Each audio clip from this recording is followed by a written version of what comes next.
Afghans have begun voting for a new president in what will be the nation's first ever transfer of power through the ballot box. A massive security operation is underway to thwart the Taliban, which has vowed to disrupt the election.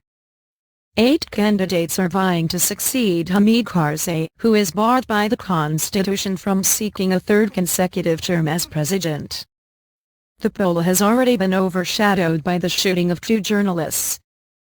Award-winning German photographer Anjani Dringhouse was killed and veteran Canadian reporter Kathy Gannon was injured when a police commander opened fire on their car in the eastern town of Coast on Friday. They had both worked for Associated Press for many years.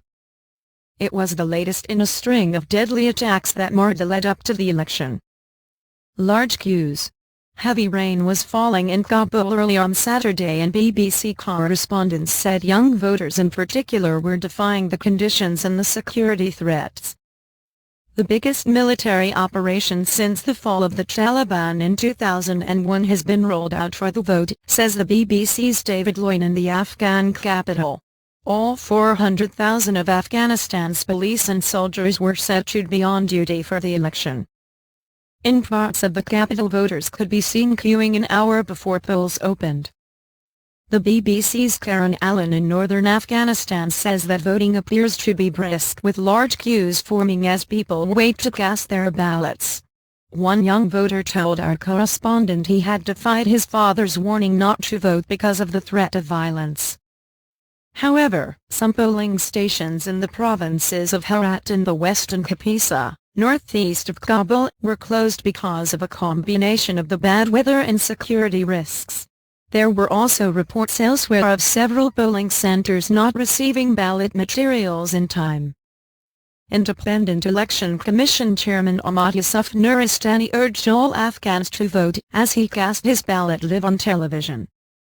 Traffic was prevented from entering the Afghan capital from midday on Friday, with police checkpoints erected at every junction.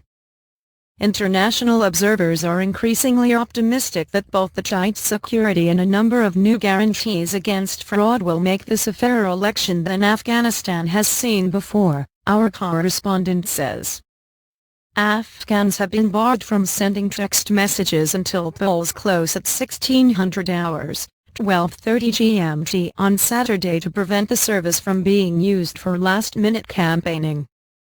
But there are still concerns about ballot stuffing and ghost polling stations, as well as the fact that the number of election cards in circulation appears to be vastly more than the number of registered voters. There are 8 candidates for president, but 3 are considered frontrunners: former Foreign Ministers Abdullah Abdullah and Zulmir Rasool, and former Finance Minister Ashraf Ghani Ahmadeh. Dr. Abdullah has fought a polished campaign, Dr. Ghani has strong support among the new urban youth vote, and Dr. Rasool is believed to favored by Hamid Karzai, our correspondent says. However, no candidate is expected to secure more than the 50% of the vote needed to be the outright winner, which means there is likely to be a second-round runoff on 28 May. Strong resolve. Anjani Dringhouse and Kathy Gannon had been traveling in a convoy with election workers, protected by Afghan security forces, delivering ballots in Khost province when they came under attack. An eyewitness said they were in their own car, waiting to move on from a heavily guarded compound, when a police commander opened fire on them. Anjani Dringhouse, 48, a German photojournalist who was part of a team that won the Pulitzer Prize for coverage of the war in Iraq, was killed instantly. Canadian-born Kathy Gannon, 60, who had been the AP's bureau chief in Afghanistan for many years and is currently a special correspondent for the region, was shot twice and had surgery. She is said to be in a stable condition.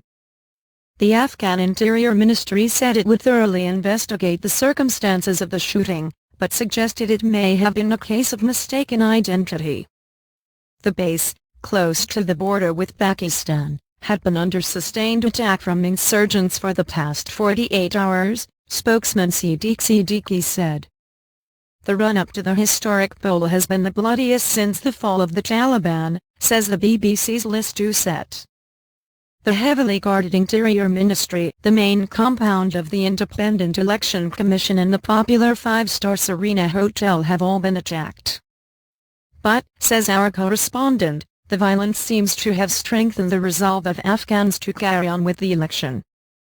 A poll conducted by the Free and Fair Election Foundation found that more than 75% respondents planned to vote even though faith in the electoral process was said to be decreasing.